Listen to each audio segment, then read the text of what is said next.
Hello friends, WhatsApp. कैसे हैं आप सभी? Welcome to my YouTube channel exam suit. तो जैसा कि आप सभी जानते हैं कि मेरा फंडामेंटल राइट्स का सीरीज चल रहा है।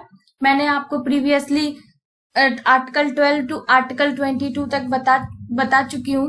आज मैं आप लोगों को राइट अगेंस्ट एक्सप्लॉयटेशन के बारे में बताऊंगी, जो कि हमारा आर्टिकल 23 और 24 है। तो फर्स्ट ऑफ ऑल मैं आपको बताऊंगी कि आर्टिकल 23 क्या है। आर्टिकल 23 में हमारे कॉन्स्टिट्यूशन ने ये बताया है कि जो ह्यूमन बीइंग और फोर्स लेबर की जो ट्रैफिकिंग होती है, ट्रैफिकिंग का मतलब पहले के जमाने में आप जैसे देख सकते थे कि गुलाम की खरीद बिक्री होती थी एक जगह से दूसरे जगह तक। जो राजा या जो भी जमींदार वगैरह होते थे, उनके अंदर में जो गुलाम होते थे, उनको वो कर्ज के अभाव में खरीद लेते थे, फिर दूसरी जगह बेच दिया करते थे।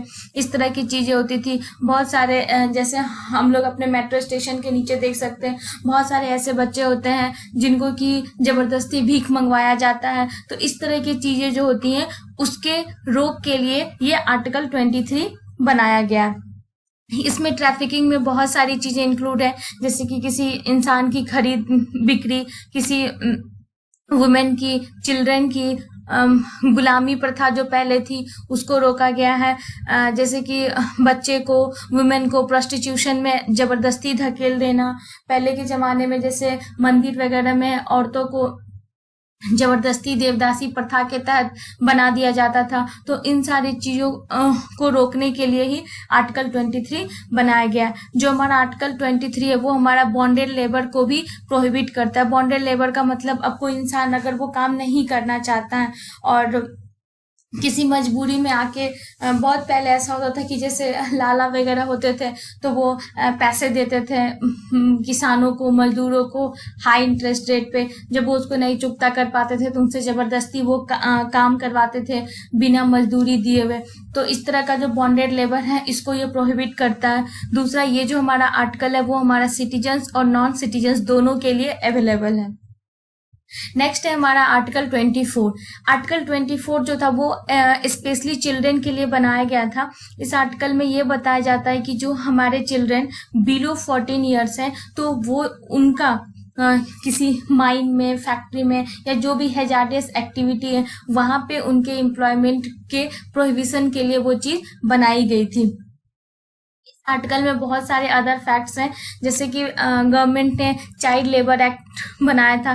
पहले क्या था कि जो 14 टू 18 ईयर्स तक के बच्चे थे उनके एम्प्लॉयमेंट में ये चीज दिया गया था कि वो कहीं भी काम कर सकते हैं। बट अब जो है बिलो 14 ईयर्स के जो बच्चे हैं वो किसी भी टाइप के जो भी हैजार्डियस लाइक माइनिंग एक्टिविटी हो गया, कहीं वैसी पोटेशियम नाइट्रेट बनाने वाली जैसी कंपनी हो गई जहाँ पे विस्फोट वगैरह होता हो, न्यूक्लियर रिएक्टर वाले, तो इस टाइप के जो हैजार्डियस माइंस हैं, फैक्ट्रीज हैं, यहाँ पे बच्चों के एम्प्लॉयमेंट को रोका गया है। फिर इसमें बहुत सारे रिफॉर्म्स किए गए, जैसे बहुत सारे रिफॉर्म में आप एम्प्लॉयमेंट ऑफ चिल्ड्रन एक्ट 1938 देख सकते हो, फैक्ट्री एक्ट 1948 है, माइंस एक्ट 1952 है।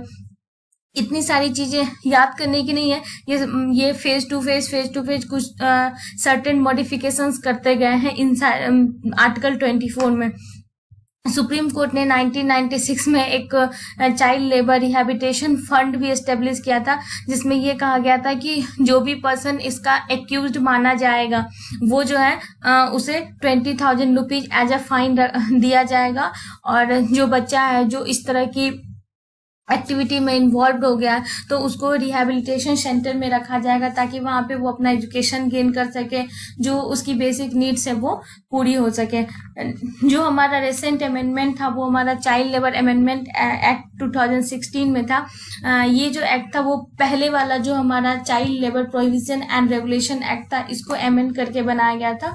और इस एक्ट का नाम जो है वो child and adolescent labour prohibition and regulation act रखा गया था। इसमें ये एक्ट ये बताता है कि 14 ईयर से बिलो जितने भी बच्चे हैं वो हर तरह के ऑक्यूपेशन में अगर एम्प्लॉयमेंट कर रहे हैं तो उसको प्रोहिबिट किया गया था। बाद में इस अमेंडमेंट को करके 14 टू 18 ईयर्स तक का हैजार्डियस ऑक्यूपेशन में बच्चों के एम्प्लॉयमेंट को प्रोहिबिट किया गया था। Thank you friends. तो ये था हमारा आर्टिकल 23 एंड 24।